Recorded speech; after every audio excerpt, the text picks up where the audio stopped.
Madame, salut, monsieur, bonsoir. Bienvenue sur JMS Afrique TV. Nous sommes le 26 mai 2025 et nous sommes en live streaming sur YouTube. Vous pouvez nous prendre l'émission C'est Afrique Soir. C'est toutes les semaines de lundi à vendredi de 19h à 20h30. C'est le point d'actualité. Ce sont les débats, ce sont les informations. Ce sont parfois même les coups de gueule et justement des gens qui veulent préciser leur point de vue, leur opinion.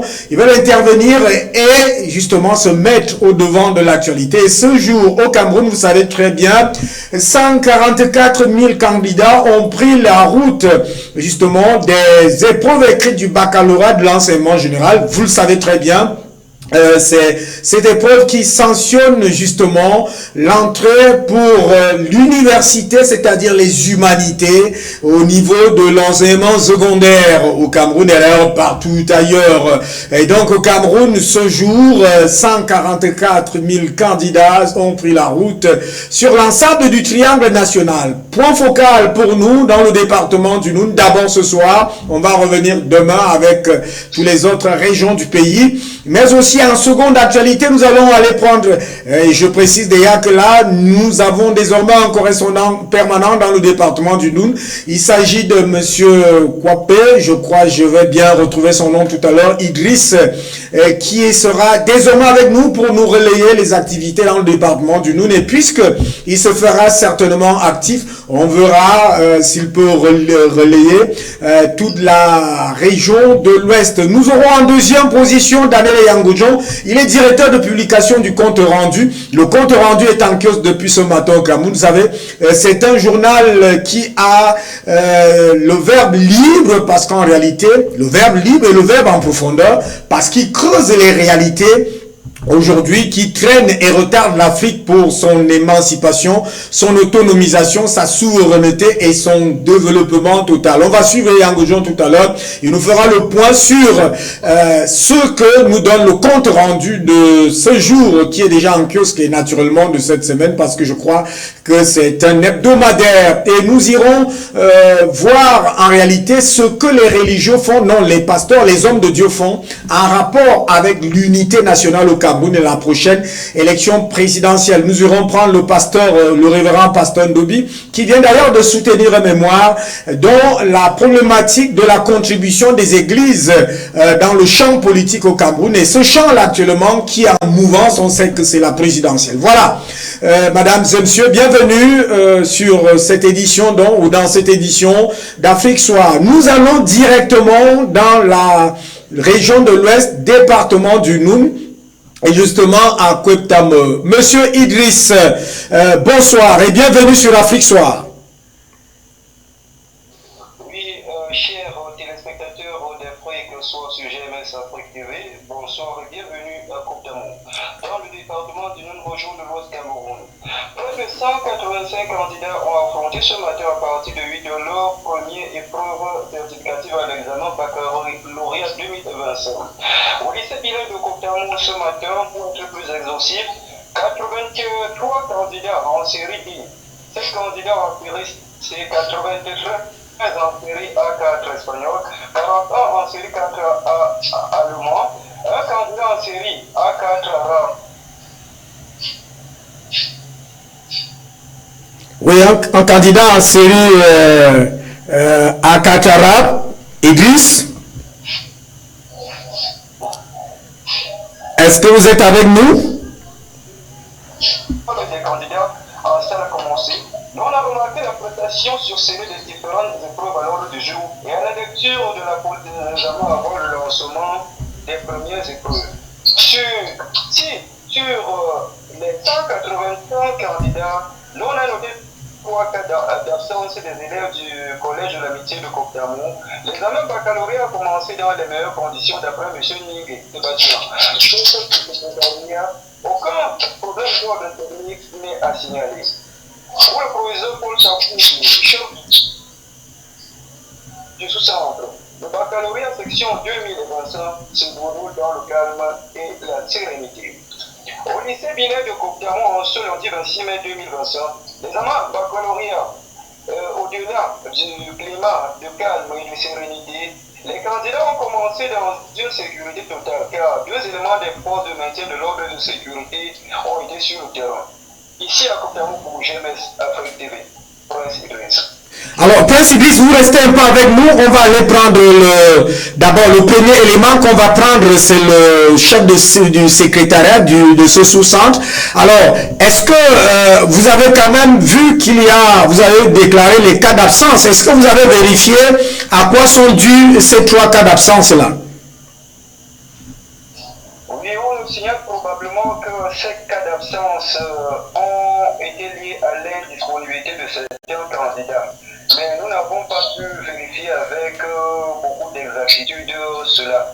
Probablement non. On sera encore sur le terrain pour avoir les impressions des uns et des autres quand au bon déroulement de l'examen baccalauréat au niveau du lycée bilingue de Cotamou. Tout à fait. Alors, est-ce que les surveillants, les contrôleurs, tous ceux qui font ce travail-là, est-ce qu'ils étaient en poste? Est-ce que le travail se passait normalement? Vous l'avez déjà dit, mais on veut quand même avoir des commentaires de vous, parce qu'on verra aussi les images et les vidéos tout à l'heure. Oui, nous avons eu à rencontrer le proviseur. Il s'agit de Paul Chapoute qui nous a rassuré que lors de l'avènement de sa nomination au niveau du lycée bilingue de Cotamou, tous les surveillants lors des examens certificatifs répondent toujours à l'appel des examens. Car depuis son avènement, il n'a jamais noté aucun cas d'irrégularité quant à la présence des enseignants. Ce qu'il faudrait aussi mentionner quant à cet examen, c'est presque la quasi-totalité des apprenants, des candidats, j'allais dire, qui étaient au niveau du lycée pour affronter comme une tradition cet examen lié à la certification au baccalauréat. Alors, avec la complicité de la régie, je vous propose, vous restez en ligne, vous ne partez pas, je vous propose qu'on aille à la régie prendre cette réaction de M. Paul Chapoute que vous avez certainement signifié au cours de votre reportage et dans cette explication. Allons écouter le chef du secrétariat, d'ailleurs de ce centre d'examen, ce sous-centre d'examen, d'ailleurs proviseur de ce lycée technique de Cotamou. On revient sur ce plateau à tout de suite. Que vous nous offrez de prendre la parole. Tant que chez le secrétariat du sous-centre du lycée bilingue de Cotamou, effectivement, nous avons démarré ce matin la session 2025 des examens de l'OBC, notamment le baccalauréat. Le secrétariat s'est ouvert depuis 6 heures ce matin. Depuis lors, nous avons naturellement démarré avec la première épreuve, à savoir la littérature.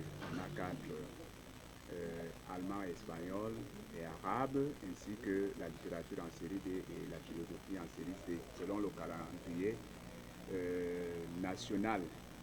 Les épreuves ont effectivement démarré à 8 heures. Jusqu'ici, nous pouvons dire avec beaucoup de satisfaction que nous n'avons pas enregistré de difficultés majeures. Tous les candidats sont arrivés à l'heure, ils sont rentrés dans les salles avant le démarrage des épreuves. Donc, nous partons, nous démarrons ces épreuves étant confiants. Maintenant, pour ce qui est des candidats, nous avons enregistré depuis ce matin 3 candidats absents. Ces 3 candidats viennent naturellement du même établissement, à savoir le collège de l'amitié. Dans les 3 candidats, nous avons 2 garçons et une fille. Voilà ce que nous pouvons dire pour le moment globalement pour ce qui est du démarrage. Nous osons espérer que les choses vont continuer dans ce sens. Les examens se déroulent dans la sérénité, dans le calme, comme vous-même vous pouvez d'ailleurs toucher cette réalité-là du doigt. Je vous remercie.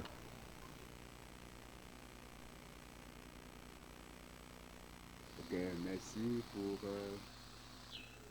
l'occasion que vous nous offrez de prendre la parole en tant que chef de secrétaire. Ok, sur ce plateau.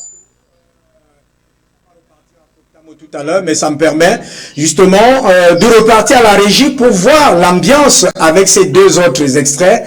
L'ambiance justement qu'il y avait aujourd'hui au lycée de Cotamou. Prenons d'abord ces éléments d'ambiance au sein des salles de classe pour revenir dans ce studio. À tout de suite. À cette à une épreuve obligatoire écrite ou pratique, quel que soit le motif, est considéré comme démissionnaire et d'office exclu du dit examen. 2. D'entrer dans le sous-centre d'examen avec un téléphone portable ou tout autre appareil de communication ou de télécommunication, organizer, mailing, stylo électronique, montre connectée, intelligente, montre radio, émetteur-récepteur, même miniaturisé, un micro-ordinateur portable. On ne dit pas.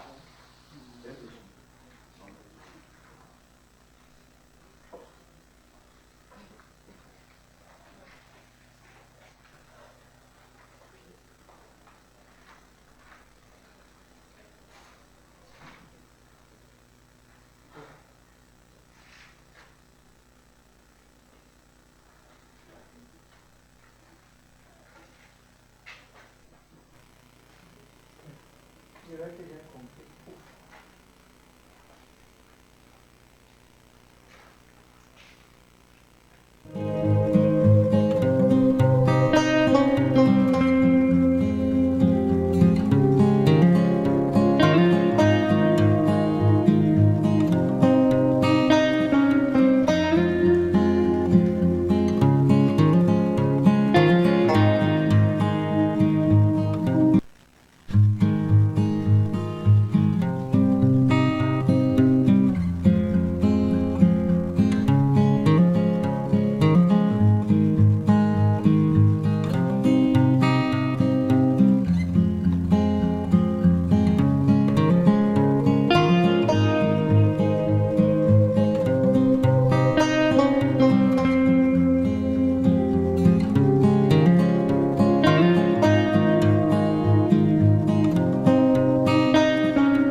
BEPC, notamment le baccalauréat. Le secrétariat s'est ouvert depuis 6 heures ce matin. Et depuis lors, nous avons naturellement démarré avec la première épreuve, à savoir la littérature. On a 4 allemand, espagnol et arabe, ainsi que la littérature en série D et la philosophie en série C, selon le calendrier national.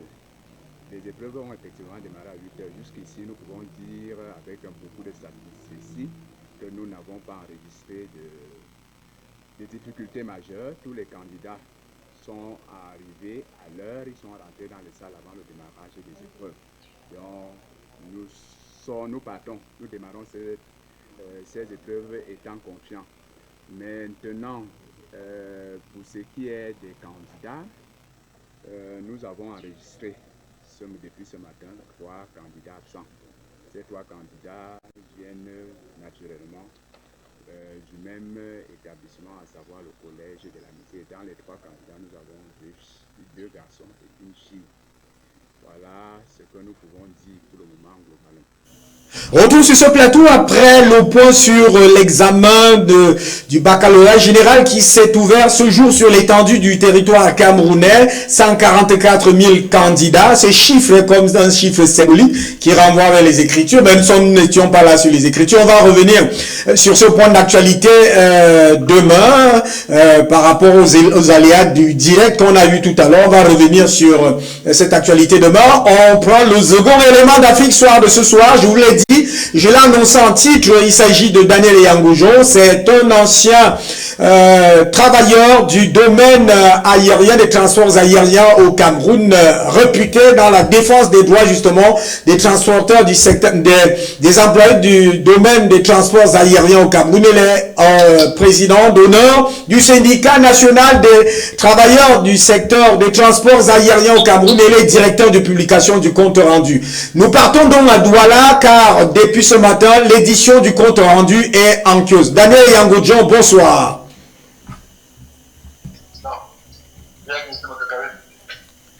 Bonsoir Daniel Yangojo. Bonsoir, monsieur le directeur. Comment vous allez? Vous vous portez déjà un peu bien, je l'espère très bien. Aujourd'hui, c'est lundi 26 mai 2025. Vous avez justement fait paraître en kiosque, c'est d'ailleurs depuis hier, je crois, ou depuis le week-end, l'édition du compte rendu. Oui, effectivement. Alors, le compte rendu avec la complicité de la régie tout à l'heure, on l'aura certainement en image à l'antenne, c'est-à-dire la une du journal. Est-ce qu'on peut, vous avez déjà présenté ce journal ici, là, est-ce qu'on peut essayer d'abord de comprendre ce que c'est que ce journal, le compte rendu? C'est comme si on était dans une réunion ou dans une assise et on fait le compte rendu. Le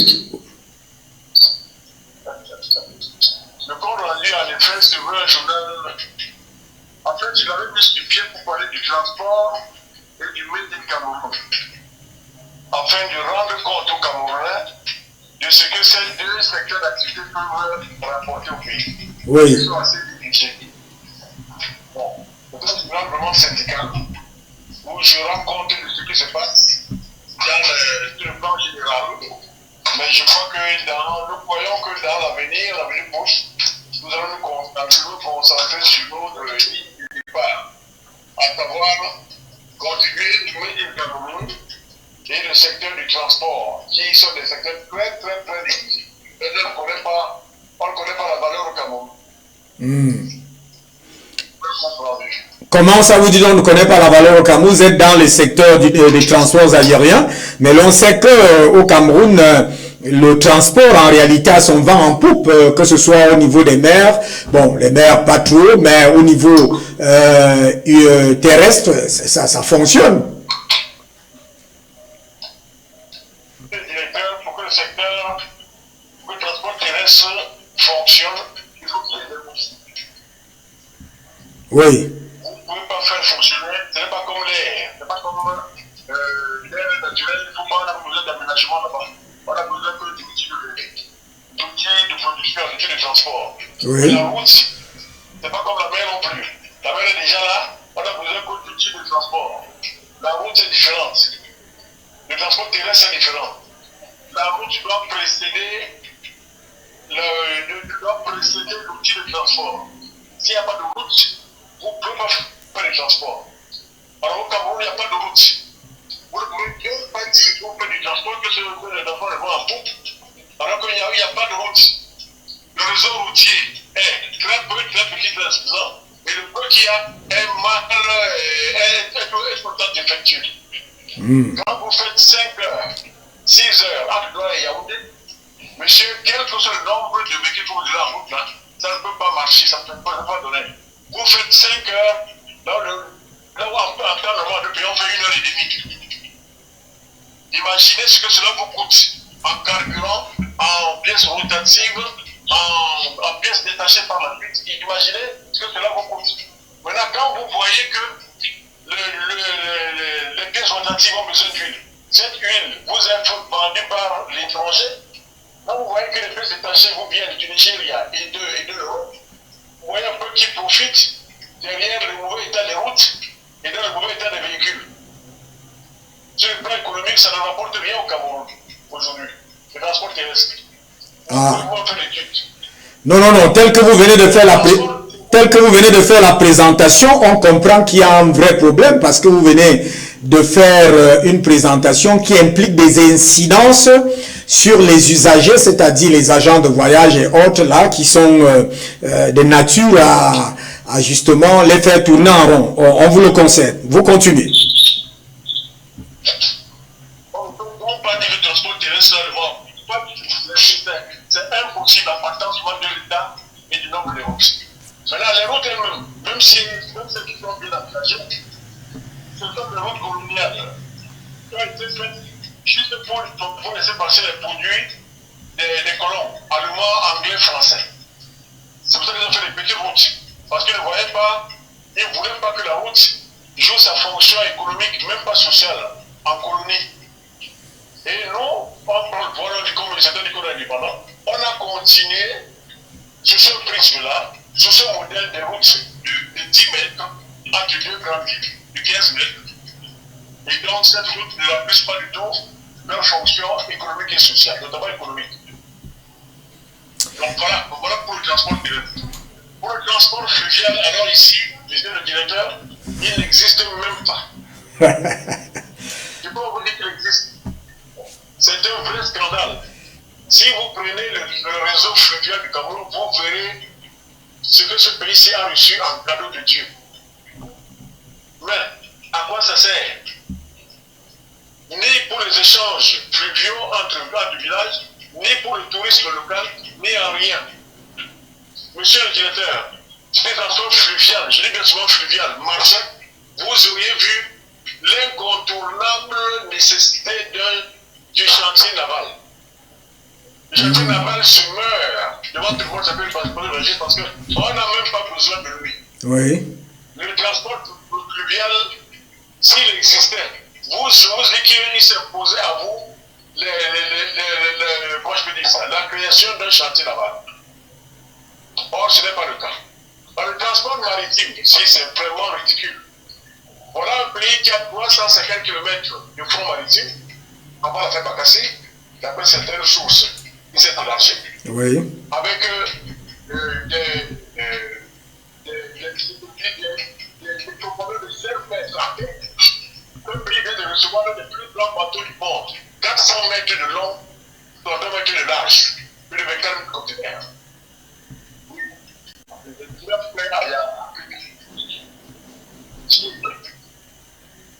C'est merveilleux. Mais, où est votre compagnie maritime? Vous ne verrez jamais un pays qui a une telle opportunité et qui se contente d'assister de recevoir les compagnies des autres, sans avoir lui-même sa propre compagnie maritime. Oui, tout à fait. En train de perdre les métiers et les emplois. On voit 3 métiers. Ici, nous perdons les métiers et les emplois. Maintenant, nous prenons le transport aérien. Ici, encore pareil. On dirait qu'on n'a pas d'ambition du tout. Voilà un pays qui est fréquenté par des compagnies qui peuvent venir, qui viennent 11 fois par semaine, 9 fois par semaine, 7 fois par semaine. 5 ans par semaine. Et lui-même, ce pays d'abord, le compagnie qui va dans ce pays-là, il se contente de jouer les assistants des compagnies étrangères. Ici encore, il y a perte de métiers et d'emplois. Il y a perte de savoir-faire qui existait déjà, parce que je sais de quoi je parle, et qui est perdu. Parce que tous ceux qui sont en parce qu'on peut s'en retraiter, beaucoup sont déjà morts, à plus de 80 ans. Ouais. Alors, vous voyez un peu le recul.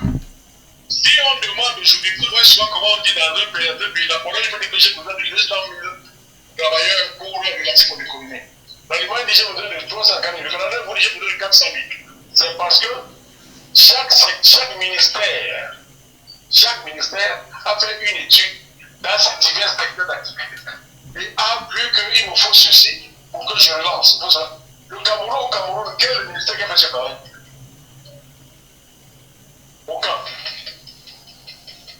Aucun ministère. Même pas la recherche. Mm. Donc, là où nous sommes aujourd'hui, on ne peut pas dire que le transport est tombé complètement, ne marche pas au Cameroun, monsieur. Voilà ma conclusion. Voilà ma démarche, c'est ma conclusion. Alors, que dit le compte rendu édition en kiosque depuis hier, en ligne déjà depuis hier, en kiosque depuis ce matin? Le compte rendu rend compte de ce qui se passe dans un département appelé le CAM. Le CAM, c'est un département qui a été stigmatisé par le colon français, qui lui gardait le raquin depuis 1918, après la Deuxième Guerre mondiale, parce que le CAM avait été quand la France, quand l'Allemagne perd encore la guerre en 1948 et en 1945, et que le Cameroun est confié à la France, dans les années 46, 48, 46, 48, eh bien, la France avait ciblé des coins et des communautés qui ne devaient jamais voir la lumière. Le père il avait dit dans une vidéo, il avait dit, si vous allez en Nantes, vous venez là-bas des villes qui ne verront jamais la lumière. C'est une réalité. Alors, ce département reste 6 fois de bruit, le camp c'est 6 fois le département de bruit. Il est collé au bruit, est dans un enclavement criminel. Le chef de l'État, Paul Biya, il faut le dire, a lancé beaucoup de projets pour désenclaver le camp. Mais c'est bizarre, il y a des collaborateurs qui vont à contre-pied de ses instructions et de ses métiers. J'ai tous les projets que le chef de l'État, Paul Biya, a prévus pour le camp. Mais ces collaborateurs, que sont mis dans le public, que ce celui-là, que ce soit, alors, vous êtes à l'antenne, c'est vrai qu'il y a un petit bruit, vous êtes à l'antenne, vous dites que vous avez tous les projets lancés par le chef de l'État, c'est vrai qu'il y a un petit bruit à votre niveau là, mais vous êtes à l'antenne. Les débarcadères, je vous donne un exemple. Quand je dois là, au bout pendant 5 km, ça prend 8 ans. Donc, vous êtes en santé depuis 8 ans. Elle n'avait pas 10% de production. Allô? C'est 53 km. Vous faites 8 heures. Vous parcourez 53 km. Notre route, si c'est 30 km, vous y passez 6 heures. Notre route, c'est Bazo, vous, c'est 23 km, vous y faites 8 heures. Sur 23 km. Vous faites 8 heures. Sur 23 km. Sur 23 km. Vous voyez donc avec ça, vous voulez donc adopter en faire de une ville, une nouvelle comme on l'a dit, dans le temps, pour désengorger, voilà qui est déjà engorgé. Et depuis plus de 3 ou 4 ans, le préfet du camp, le DG de la politique, propose ce projet. Il n'y a même pas un pied posé au sol. Alors, Ils sont plutôt en train de faire dans l'accusation foncière, arracher les fenêtres de fonds, sans rien nous donner en retour. Je vous relance. Est-ce que c'est la France? Je vous relance tout simplement. Entendons-nous. C'est vrai que vous êtes dans un endroit où il y a un peu un écho sonore qui ressort là. Je vous relance. Est-ce que c'est la France qui vient encore travailler à travers le préfet et le directeur de la maïture? Non, je vous ai donné le cas de la France, à part séparément. C'est un peu de comprendre pour parler. Vous comprenez? Oui. Pour faire c'est deux situations séparées. L'homme qui avait suivi scrupuleusement les autres sur la place sur le pont de la voie de qui avait scrupuleusement suivi les décisions de la banque à savoir enclaver le temps. Il a fait démarquer du centre. Lui, il veut le démarquer. Mais ses collaborateurs sont en train de saboter tout ça.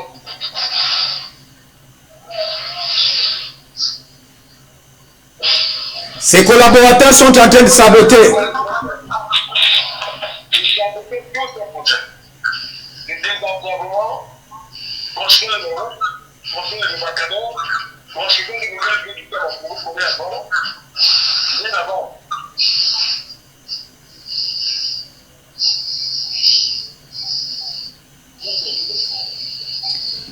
Est-ce que vous êtes avec nous? Alors, vous disiez, ils sont en train de saboter tous les projets, vous les avez cités. Oui.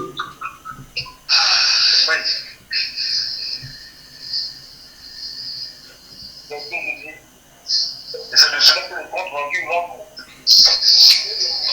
Édition en kiosque actuellement. Oui.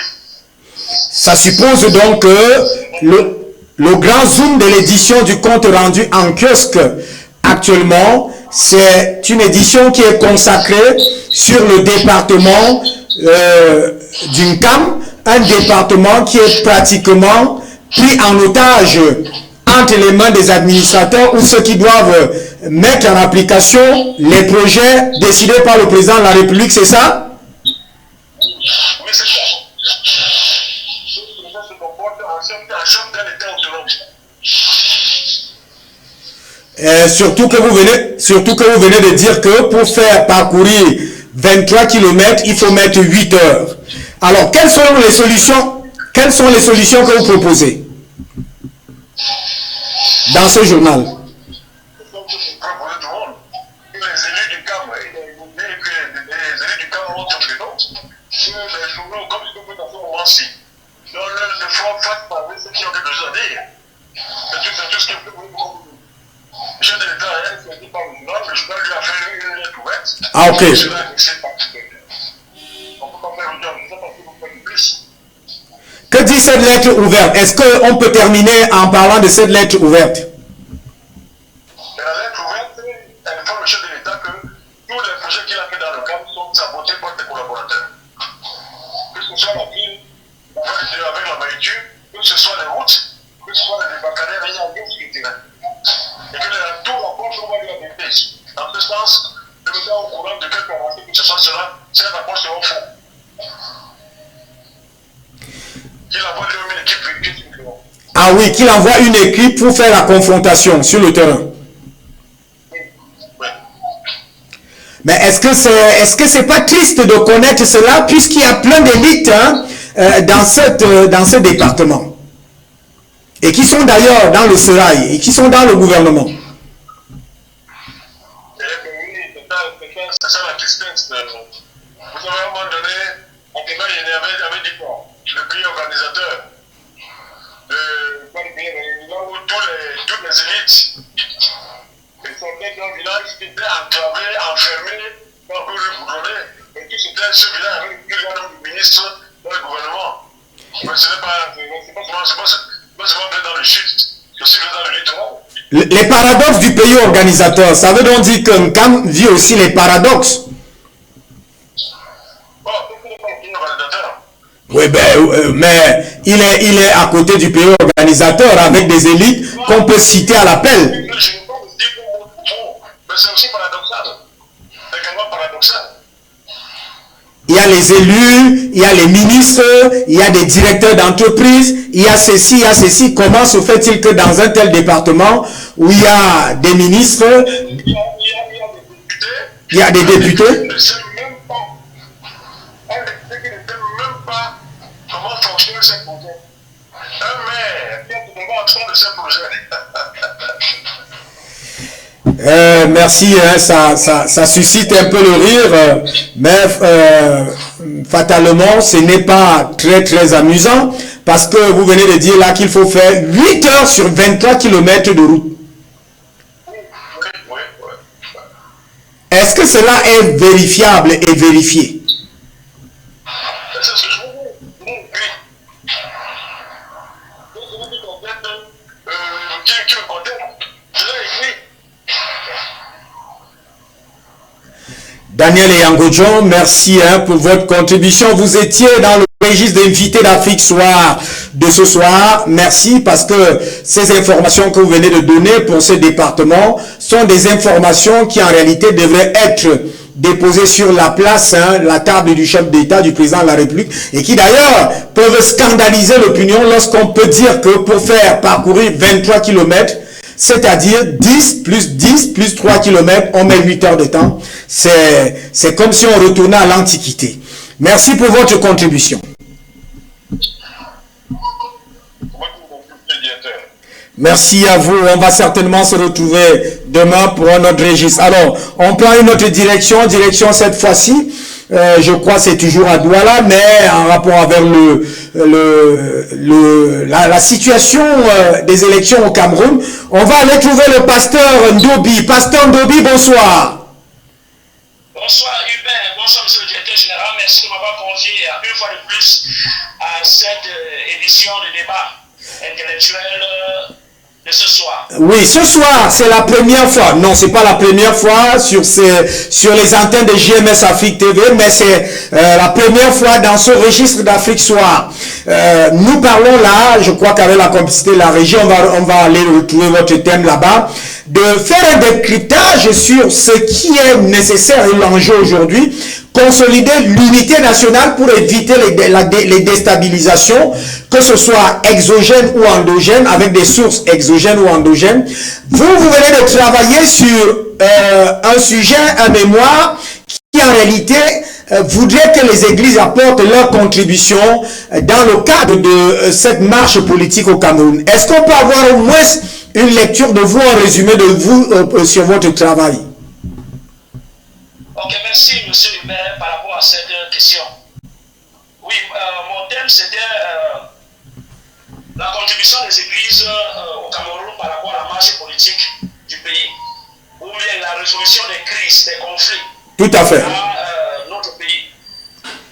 Donc, si vous permettez, pour quelques minutes, je voulais rebondir sur le thème que vous avez abordé avec M. Yango. L'invité d'Afrique Soir, allez-y, je vous le permets. D'ailleurs, il est encore là, vous pouvez échanger, sauf que je lui dis déjà d'essayer d'arranger un peu son micro. Son micro fait rarement de bruit, mais ce soir, ça siffle, ça fait un certain nombre de choses. Allez-y, rebondissez. Nous étions là avec le compte rendu, dans la situation véritablement étrange et inédite que vit le département d'Unkam, qui est justement à quelques jets de pierre de la capitale économique. Oui, la situation que l'Unkam vit n'est pas particulière en elle-même ou en elle seule. C'est une situation généralisée dans tout l'étendue du territoire. Notamment, moi, je suis dans le Grand Mungo. Nous sommes ensemble dans le Grand Mungo. Je suis vers la rive, vers Melon, dans les encabés de Melon. Mais pour arriver chez moi, en saison pluvieuse comme cette saison, vous ne pouvez pas arriver chez moi facilement. Vous payez la moto plus de 7000 pour une distance de 30 km pour arriver dans mon petit village après l'arrondissement de Melon, dans les encablures. Donc, cette situation, c'est tout le pays qui est, n'est-ce pas, dans les souffrances. C'est le pays qui est renversé.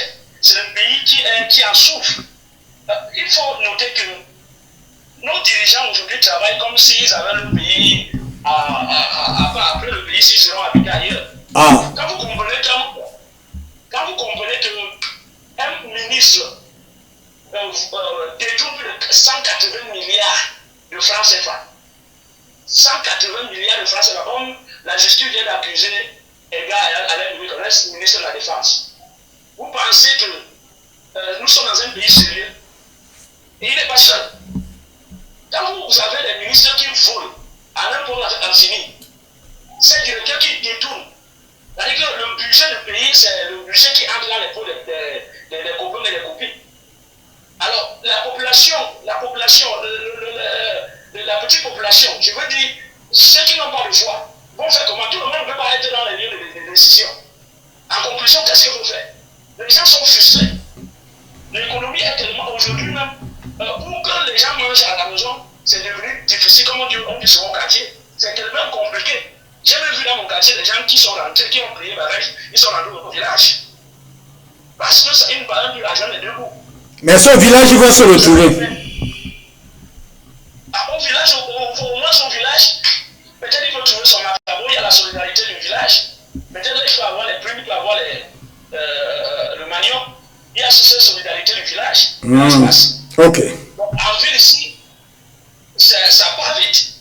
Et parfois, le matin, les gens ne se saluent pas. Les gens, chaque personne s'empresse pour le travail. Je te dis, les gens sont frustrés.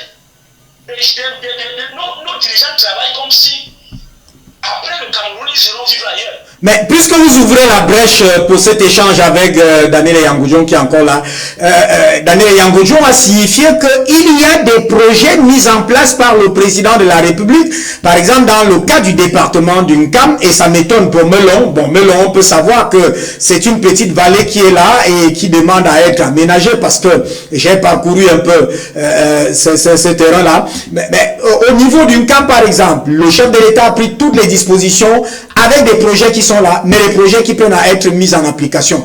Où est le problème? Monsieur Père, j'ai envie de vous poser la question. Si nous prenons par exemple, j'ai travaillé au port autonome de Douala, comme monsieur Yango. Si vous prenez les décisions, le chef de l'État prend une décision. Les collaborateurs contestent sa signature. Vous pensez que un tel engrenage ou une telle situation, quel résultat nous pouvons obtenir à la fin? Regardons par exemple le cas le directeur du port autonome de Douala. Un monsieur comme ça qui se bat pour donner une face meilleure pour le port autonome de Douala ou même pour le pays tout entier. Mais il y a les androcolons qui travaillent contre l'État. Ils travaillent contre le peuple camerounais. On les appelle les États profonds. Jusqu'à ils ont poursuivi le directeur général au point même de mettre sa vie pour sa tête à prix. Mais maintenant, lui aussi là, il a commencé à saccager les populations, à vouloir prendre des pans entiers des territoires sans autorisation, sans titre foncier autre. Hein, vous voyez? Alors, moi je voudrais qu'on parle d'une CAM précisément, puisque vous avez dit, vous avez ouvert que la situation s'étend dans tout le pays. Alors, quelle est la solution? Allons vers les solutions. Bon, la solution, je veux dire, parce que moi je pense qu'il faut une équipe dirigeante, une nouvelle équipe dirigeante. Une nouvelle équipe dirigeante. Oui. Parce que de mon avis, de mon point de vue, cette équipe a tout prouvé. Depuis 42 ans ou 43 ans, ils ont déjà tout épuisé. Ils nous ont montré tous nos cartes. Je vais parler de manière objective. Je parle de manière objective. Ils n'ont plus rien à prouver. Donc, ce qu'il faut faire à l'actuel, c'est de changer l'équipe dirigeante. Il est inadmissible que le président mette des projets sur pied. Moi qui vous parle aujourd'hui, mon père était un fervent défenseur du président Biya. Et il était dans le régime du LDPC. Conseil municipal et troisième adjoint au maire. Mais, à chaque fois que les décisions doivent être prises, il y a certaines minorités de personnes, l'État profond, qui pensent que l'argent du budget voté par rapport à une situation quelconque, c'est l'argent pour se partager. Et si tu veux lever la tête, on va t'en finir. Mon père a donné sa vie pour ça. Parce qu'il a osé dire que non, ma circoncision souffre. Et ils m'ont élu à cause de ces problèmes afin que je défende leur opinion. Donc il a payé payé avec sa vie. Il a été assassiné. Pourquoi? Parce qu'aujourd'hui, il y a cet état profond, l'endroit qui ne veut pas que les choses démarrent. Et qu'ils se sont accaparés de l'État. Ils se sont accaparés de l'État, ils sont divisés l'État. Et ils s'en foutent. Ils s'en fichent si le peuple camerounais doit vivre ou pas. Ce n'est pas le problème. Bon, vous êtes pasteur, alors je vais vous conseiller. Bon, c'est pas moi qui dois vous conseiller, vous êtes pasteur. Vous savez que Dieu est plus puissant que tous ces gens-là, c'est pas moi qui vous le dis. Allons voir un peu donc dans votre travail de mémoire que vous venez de soutenir. Quelle est donc la contribution des églises par rapport au règlement de ces conflits et de ces difficultés? Parce que les conflits jaillissent ou naissent à partir de ces difficultés. Or, quelle est la contribution des églises? Quel est le résumé de votre travail? Premièrement, il faut noter que l'Église est apolitique. Mais maintenant, le travail que j'ai élaboré, le travail de recherche que j'ai élaboré pendant ma recherche, j'ai dû constater que les églises aujourd'hui au Cameroun passent le temps à prier le Seigneur, si ce n'est d'attendre le jour d'enlèvement où le Seigneur viendrait les prendre. Et ils s'en foutent des tard de la société. Donc, du coup, tout le monde, toutes les églises se concentrent sur la prière. Mais maintenant, avec les recherches que j'ai essayé de mener lors de mon travail, il y a des solutions que les uns et les autres m'ont proposées. Et il faut noter que j'étais dans la zone de crise à Kumba. C'est là où j'ai mené mes recherches. Ok, ça c'est intéressant. Je disais que c'est très intéressant parce que vous étiez dans une zone conflictogène. Exactement. Donc j'étais là. Les uns et les autres m'ont donné ces alternatives. Étant donné que l'Église a une position de neutralité et essaie un peu de réguler l'équilibre social de la société, il était impératif de noter que l'Église doit constituer une équipe de médiation ou former des experts en résolution des conflits. Former des experts qui ne sont pas là seulement pour prier, qui connaissent la valeur, qui connaissent la Bible, qui connaissent la parole de Dieu, et ils sont des experts en résolution des conflits internationaux, des conflits locaux.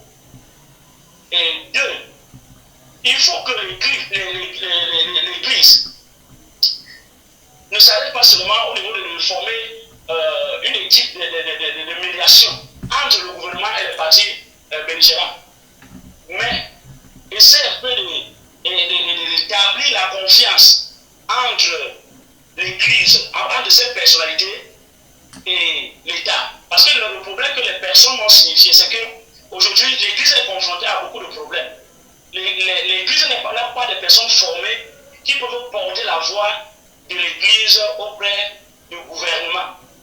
Donc du coup, c'est déjà un blocus. Parce qu'ils ne savent quoi faire. Tout se limite dans la prière. Alors ils m'ont signifié dans mon travail que si je peux, n'est-ce pas, mettre à ce que des gens puissent se former et être des agents de médiation entre l'État et les partis belligérants, puisque l'Église déjà est un agent de régulateur de paix, est un acteur de société civile, elle est là pour réguler, n'est-ce pas, la marche du pays. Et ceci étant tellement important que j'ai mesuré le poids de ces propositions vis-à-vis de l'État ou bien de l'Église. Comment l'Église peut, n'est-ce pas, s'améliorer et apporter sa contribution de manière factuelle dans la marche politique au Cameroun. Ouais. J'ai fait la recherche, je me suis rendu compte que l'Église au Cameroun, enfin l'Église au Cameroun a un pourcentage, le christianisme au Cameroun a un pourcentage de 70,03% de chiffres de ceux-là qui entrent dans les églises, qui adhèrent dans les églises, qui adorent dans les églises. Oui. C'est un chiffre tellement, environ 70,3%. Donc c'est un chiffre à ne pas négliger. Donc l'Église peut influencer la sphère politique si l'Église se constitue de manière structurée. L'Église peut influencer les décisions de l'État si l'Église se mobilise et se forme de manière structurée. alors ils peuvent avoir une voix. En conclusion, ce que je veux dire, c'est que l'Église ne doit pas seulement prier, parce qu'ils ont eu toujours les positions de prier, et par moment, ils apportent quelques dons aux uns aux autres, les sinistrés, parfois ce qui n'est même pas médiatisé. L'une des résolutions qui m'ont, n'est-ce pas, suggéré, c'est que l'Église doit être sur la scène médiatique. L'Église n'est pas juste sur la scène médiatique. À l'exemple de l'Église catholique, qui à chaque fois a des prises de position. Mais d'autres églises, on ne les trouve pas. Quand il s'agit de prendre position par rapport à certaines situations, c'est un cas de la société. On ne les voit pas, on ne les sent pas. Ils sont quasiment absents. Sauf l'Église catholique. Mais ils font trop de bruit dans les quartiers. Ils font tellement de bruit. Et ces gens qui font de bruit ne sont pas formés par foi. Ne sont pas formés. Donc c'est pour ça qu'ils ont insisté sur la formation. Ils ont insisté sur ce que l'Église puisse entrer en scène au niveau des médias. Comme je suis en train d'intervenir, je suis pasteur.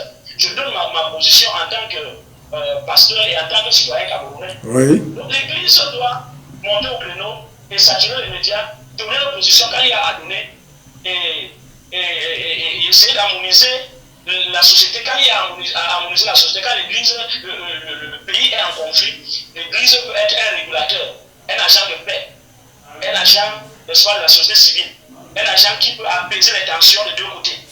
Donc du coup, il y a cet aspect médiatique que l'Église est tellement absente et au niveau de la médiation, les experts en médiation, l'Église est quasiment absente. L'Église catholique, par contre, j'ai fait des petites recherches. J'ai compris que l'Église catholique a des experts en médiation. Ils sont prêts, mais certains ont des experts qui sont formés à ce domaine pour la résolution des conflits et des crises au Cameroun. Mais par contre, dans les églises dites de réveil, on n'en trouve même pas.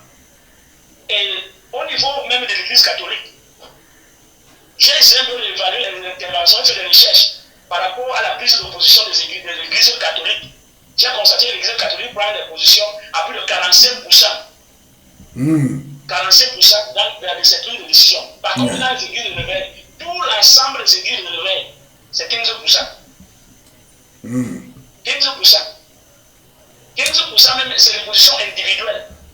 Ce n'est pas la voix commune des ensembles des églises. Alors, c'est à titre personnel. Puisque nous y sommes, il y a donc, dans le cadre de l'organisation de la prochaine élection présidentielle, d'ailleurs, dans le cadre de la marche du pays, civilement parlant et politiquement parlant, il se dit en coulisses que certaines églises, justement vous avez craché le mot réveil, ont été achetées pour alimenter des fidèles qui vont prendre l'assaut pour une rébellion. Qu'est-ce que vous en dites?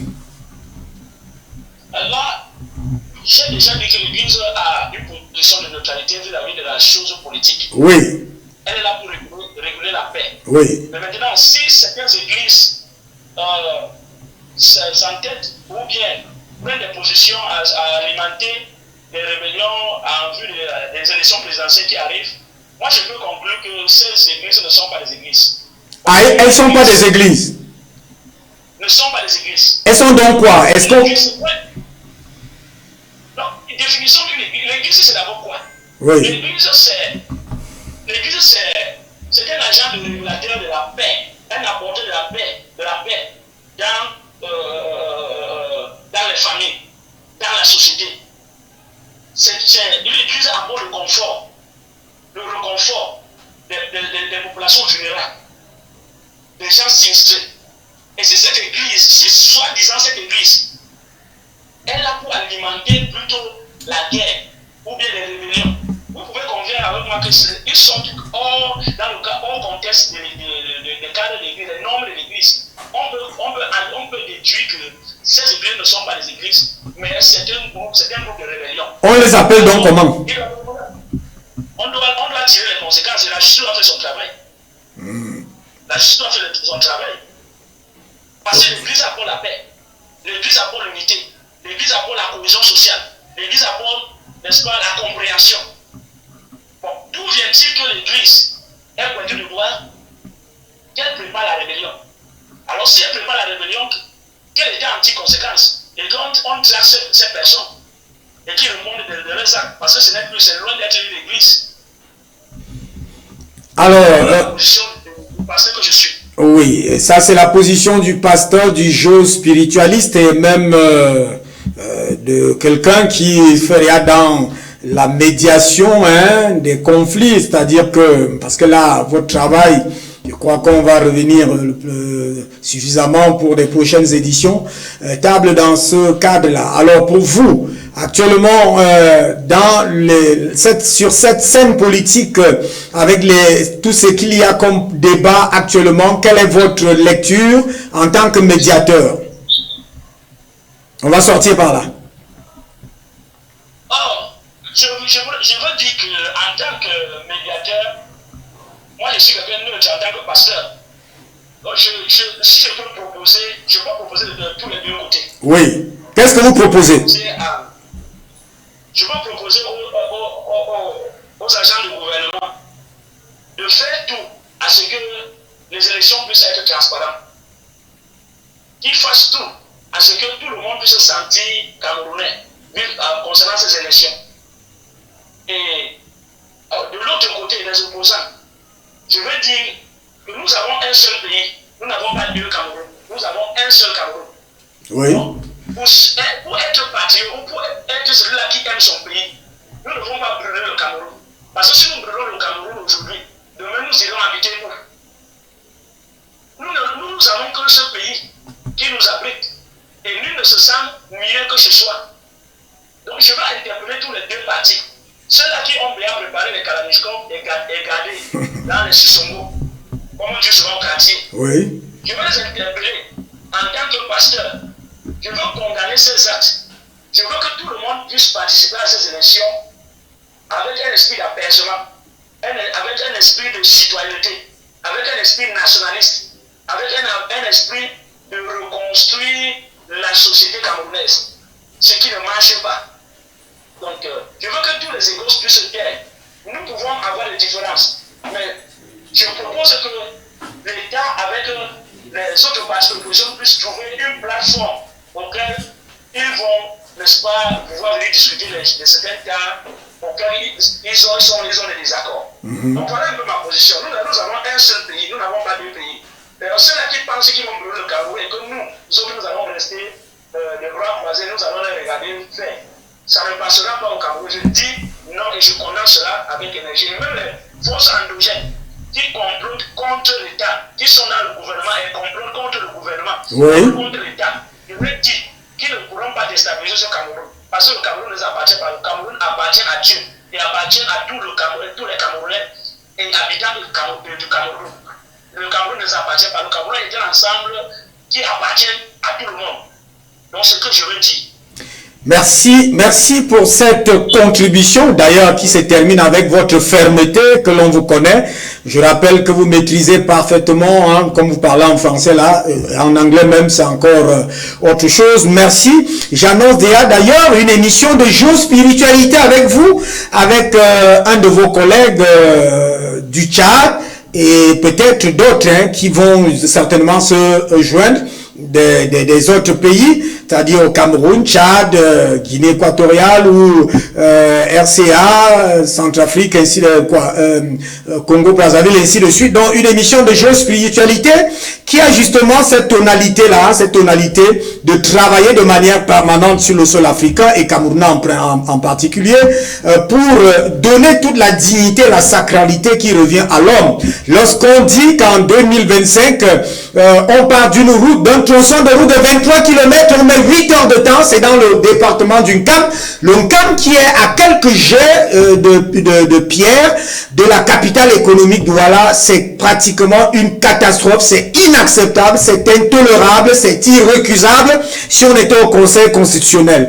Merci à vous, merci aussi au président d'honneur du syndicat national des travailleurs du secteur des transports aériens, Daniel Yangoudjon. On va certainement se retrouver demain. On vous fera parvenir ce que nous voulons faire en débat demain, c'est-à-dire parce que demain, c'est un débat que nous allons ouvrir sur ces problématiques qui sont majeures. Merci à vous. Merci, monsieur le directeur, de nous avoir conviés à cet échange intellectuel. C'est un plaisir pour nous de donner notre modeste contribution à la marche de notre société. Merci. Nous disons merci et que le Seigneur continue à vous bénir, à vous remplir de vie et que votre famille soit protégée. Merci, je le reçois. Je le reçois au nom de ce Seigneur tout-puissant en réalité qui est l'incréé et qui est auteur de toutes choses en réalité, même si les hommes et les esprits peuvent dire n'importe quoi, il y a un absolu des absolus. Merci à vous, bonsoir et bien des choses à vous. On se retrouve demain pour une autre édition d'Afrique Soir. Merci au président directeur général, je le dis parce qu'il met les pieds, en fait il met tout en œuvre pour que ce média puisse justement donner de son ampleur. Merci à Idriss, je devrais dire, qui a justement représenté ce jour pour la première fois le département du Noun. Vous avez vu, il a été sur le terrain. Je crois que demain il va faire à peu près la plupart des collèges ou des centres d'examen ou sous-centres d'examen du baccalauréat de ce côté-là. Je rappelle que sur l'ensemble du triangle national, ce jour, 144 000 candidats ont répondu à l'appel. Ils se sont inscrits. Tous n'ont pas répondu parce qu'à Kwaptamo, on a déjà 3 absents. Tous n'ont pas répondu. Ils étaient 144 000 à être inscrits sur le baccalauréat. Pour le baccalauréat de l'enseignement général, examen écrit qui a pris donc sa route et son départ aujourd'hui. On va revenir demain pour faire le point. Merci aussi à Brandon de l'autre côté de la régie technique. Merci au docteur Mahamad qui va certainement nous rejoindre sur ses antennes pour cette émission de Géospiritualité. Madame, salut. Monsieur, bonsoir. À demain pour une autre édition d'Afrique Soir.